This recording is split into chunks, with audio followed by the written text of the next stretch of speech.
আমন্ত্রণ জেলার সংবাদে আপনাদের সাথে আছি আমি ইয়াসমিন সুমনা। শুরুতেই সংবাদ শিরোনাম। ময়মনসিংহে বন্ধুকে খুন করে আত্মসমর্পণ যুবকের, ব্রাহ্মণবাড়িয়ায় গোলাগুলিতে নিহত এক। কক্সবাজারে অস্ত্র ও গোলা বারুদ সহ আটক এক, চাঁপাইনবাবগঞ্জ সীমান্তে অস্ত্র ও গুলি উদ্ধার। জাতীয় সংসদ নির্বাচনের আগে সরগরম কক্সবাজার ৩ আসন, সভা সমাবেশে ব্যস্ত প্রার্থীরা।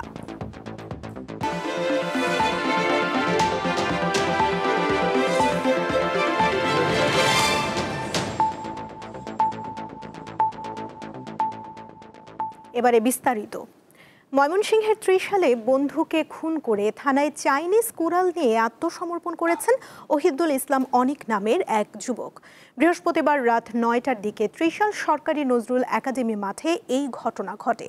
পুলিশ জানায় অনিক রাত ৯টার দিকে কুড়াল হাতে নিয়েই ত্রিশাল থানায় গিয়ে ডিউটি অফিসারকে জানান সে তার বন্ধু ফাহিমকে হত্যা করেছে। এরপর পুলিশ তাকে শান্ত করে হেফাজতে নেয় এবং তার দেয়া তথ্য অনুযায়ী দ্রুত ঘটনাস্থলে পৌঁছে। পরে সরকারি নজরুল একাডেমির ভোকেশনাল শাখার দক্ষিণ পাশে পানির ট্যাঙ্কির কাছে ফাহিমের ক্ষত বিক্ষত লাশ উদ্ধার করা হয়। পুলিশ আরও জানায় প্রাথমিক জিজ্ঞাসাবাদে সে খুনের কথা স্বীকার করেছে। ব্যক্তিগত বিরোধ থেকেই এই হত্যাকাণ্ড ঘটেছে বলে প্রাথমিকভাবে ধারণা করা হচ্ছে। নিহত মুন্তাসির ফাহিম ত্রিশাল ইউনিয়নের চিকনা মনোহর গ্রামের বাদল মিয়ার ছেলে। সে মালয়েশিয়াতে পড়াশোনা করত। ৪ মাস আগে মালয়েশিয়া থেকে দেশে আসে সে।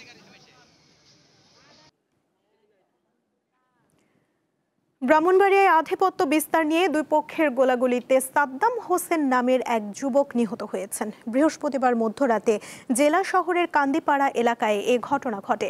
নিহতের পরিবারের অভিযোগ, বুধবার সন্ধ্যায় আধিপত্য বিস্তার নিয়ে কান্দিপাড়া এলাকার লায়ন শাকিল গ্রুপের লোকজন জেলা স্বেচ্ছাসেবক দলের আহ্বায়ক দেলোয়ার হোসেন দিলীপ গ্রুপের ৩ জনকে গুলি করে আহত করে। এ নিয়ে এলাকায় উত্তেজনার মধ্যে দিলীপ ও তার সহযোগীরা সাদ্দামকে ঘর থেকে ডেকে নিয়ে যায়।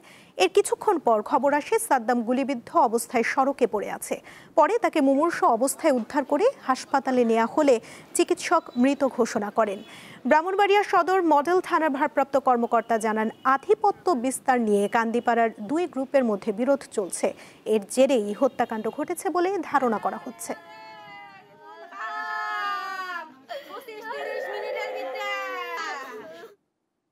এবারে কেওয়াই স্টিল চট্টগ্রাম সংবাদ।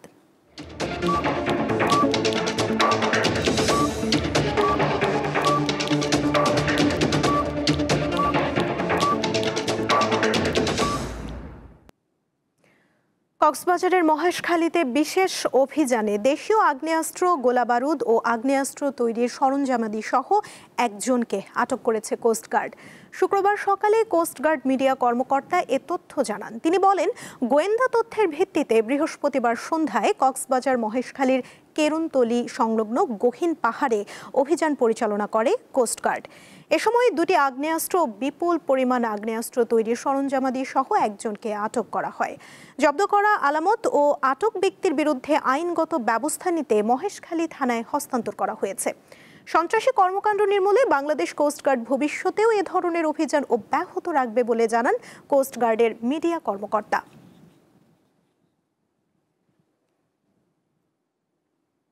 চাঁপাইনবাবগঞ্জ সীমান্তে ৩টি আগ্নেয়াস্ত্র ও ৬ রাউন্ড গুলি উদ্ধার করেছে বিজিবি। বৃহস্পতিবার রাতে জেলার শিবগঞ্জ উপজেলার চকপাড়া সীমান্ত থেকে অস্ত্র ও গুলি উদ্ধার করা হয়। বিজিবি জানায়, নির্বাচনের আগে দেশের আইন শৃঙ্খলা পরিস্থিতি অস্থিতিশীল করতে ভারত থেকে আনা হয়েছে এসব অস্ত্র। শুক্রবার সকালে সংবাদ সম্মেলন করে এ তথ্য জানিয়েছে চাঁপাইনবাবগঞ্জ ৫৯ বিজিবি ব্যাটালিয়নের অধিনায়ক। তিনি বলেন, গোপন সংবাদের ভিত্তিতে বৃহস্পতিবার রাত ৯টার দিকে বিজিবির একটি দল চকপাড়া সীমান্তের শূন্যরেখা থেকে ২৫ গজ অভ্যন্তরে অভিযান চালায়।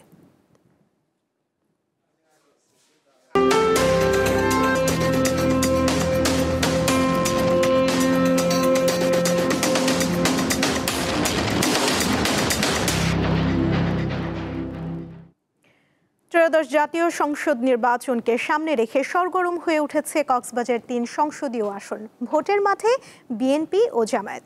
এরই মধ্যে দলীয় মনোনয়ন চূড়ান্ত করে গণসংযোগ সভা ও সমাবেশে ব্যস্ত সময় পার করছেন প্রার্থীরা। কক্সবাজার সদর ও রামু উপজেলা নিয়ে গঠিত কক্সবাজার ৩। একসময় বিএনপির দুর্গ বলা হলেও দশম সংসদ নির্বাচনে বিএনপির হাতছাড়া হয়ে যায় আসনটি। 2014 সাল থেকেই আওয়ামী লীগের দখলে চলে যায়। এবার আসনটি পুনরুদ্ধারে মরিয়া বিএনপি, কিন্তু জামায়াতের শক্ত প্রতিদ্বন্দ্বী থাকায় বিএনপির জয় সহজ নাও হতে পারে বলে মনে করছেন ভোটাররা। আমাদের পর্যটক এরিয়ায় আমরা কারো সাপোর্ট পাই না, এখানে আমরা লাঞ্ছিত হচ্ছি। আমি যদি যোগ্য প্রার্থী না দেখি আমি ভোট দেবো। এইখানে ইলেকশন করতে গেলে ট্যুরিজমকে যারা এন্টারটেইন করতে পারবে, ট্যুরিজম যারা লালন করবে, যারা ভিশনারি লিডার্স, হোপফুলি আমরা তাদেরকে ইলেক্ট করব। এরই মধ্যে ভোটারদের মন জয় করতে মাঠ চষে বেড়াচ্ছেন বিএনপির সমর্থকরা। তফসিল ঘোষণা না হলেও দলীয় প্রার্থীকে জেতাতে নানা রকম কৌশল করছেন দলের নেতাকর্মীরা। জেলার 4টা আসনে বিএনপির জন্য নিরাপদ সিট।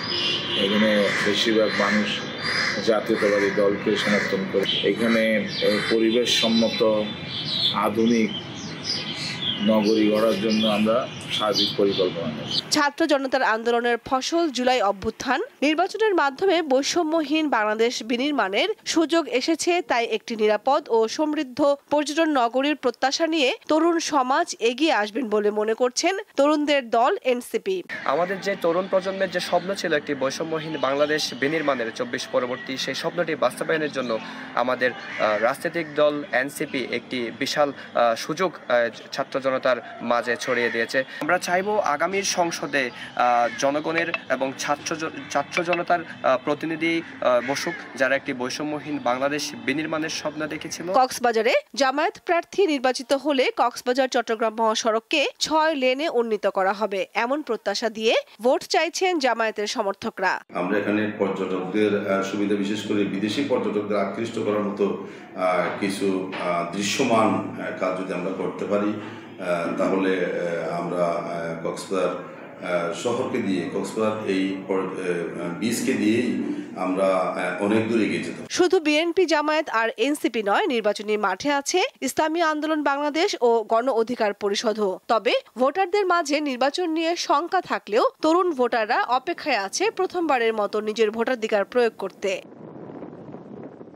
কামরুন নাহার, দীপ্ত, বার্তা কক্ষ। মাচাং পদ্ধতিতে সবজি চাষে ঝুঁকছেন বান্দরবানের চাষিরা। একসময় নিজেদের প্রয়োজনে ক্ষুদ্র পরিসরে সবজি চাষ করতেন তারা, কিন্তু এখন তা বাণিজ্যিকভাবে করছেন পাহাড়ের কৃষকরা। মাচাং পদ্ধতিতে রোগবালাই কম ও ফলন বেশি হওয়ায় দিন দিন বাড়ছে এই পদ্ধতির চাষ। পাহাড়ের ঢালুতে চাষ হচ্ছে নানান ধরনের সবজি। এর মধ্যে বরবটি, লাউ, কুমড়া, করলা, শসা, শিম অন্যতম। মাচাং পদ্ধতিতে চাষ করা হচ্ছে এসব সবজি। একসময় নিজেদের প্রয়োজন মেটাতে ছোট পরিসরে সবজি চাষ করতেন পাহাড়ি জনপদের মানুষ, কিন্তু জনসংখ্যা বৃদ্ধি এবং কৃষি জমি কমে যাওয়ায় বাধ্য হয়ে চাষাবাদ পদ্ধতিতে পরিবর্তন এনেছেন তারা। এখানে যেটা হয় সেটা আমরা নিয়ে যাই, এটা একটা আলাদা একটু চাহিদা বেশি। কেননা এখন আমরা জনসংখ্যা বাড়ি হয়ে গেছে, কিন্তু মাটিতে বাড়ায় নাই। আবহাওয়া অনুকূলে থাকলে আর সঠিক পরিচর্যায় ভালো ফলন হয় বলে জানান চাষিরা। এছাড়া পাহাড় ধস রোধে ভূমিকা রাখছে এই পদ্ধতির চাষাবাদ। পাহাড়ের ঢালুতে মিষ্টি কুমড়া চাষ হয়, আবার মারফা চাষ হয়, শসা চাষ হয়। আড়াই কানে বরবটি খেতি করিয়ে, কিন্তু দাম কম, ক্যাশ ফাঁসের দাম কমে না। 4200 হেক্টর জমিতে এবছর সবজি আবাদের লক্ষ্যমাত্রা ধরা হয়েছে, আর উৎপাদন লক্ষ্য ৭৬,৮৬০ মেট্রিক টন।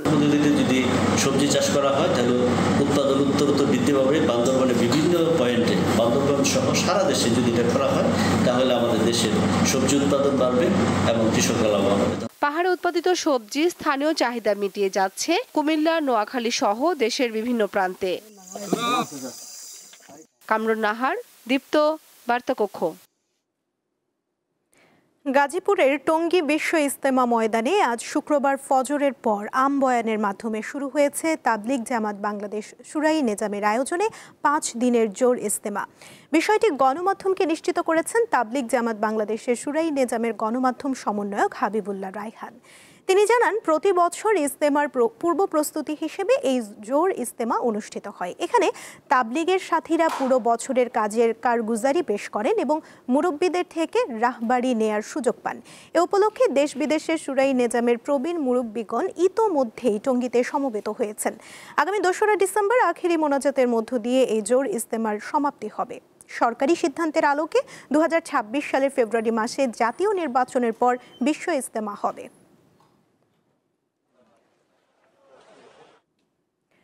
ঢাকার ধামরাইয়ে সড়কের পাশে রাখা একটি যাত্রীবাহী বাসে আগুন দিয়েছে দুর্বৃত্তরা। শুক্রবার দিবাগত রাত 12টার দিকে উপজেলার সুয়াপুর ইউনিয়নের কুটিরচর ভুট্টা মিলের পাশে এই ঘটনা ঘটে। পুলিশ জানায়, রাতে সুয়াপুর খরারচর সড়কের কুটিরচর এলাকায় সড়কের ওপর বাসটি রেখে বাড়িতে যান। রাত 12টার দিকে বাসে আগুন দেখতে পান স্থানীয়রা। পরে তারা পানি ও বালু দিয়ে আগুন নিয়ন্ত্রণে আনে। ধামরাই ফায়ার সার্ভিসের পক্ষ থেকে জানানো হয়, খবর পেয়ে ফায়ার সার্ভিসের কর্মীরা ঘটনাস্থলে যাওয়ার আগেই স্থানীয়রা আগুন নিয়ন্ত্রণে আনে।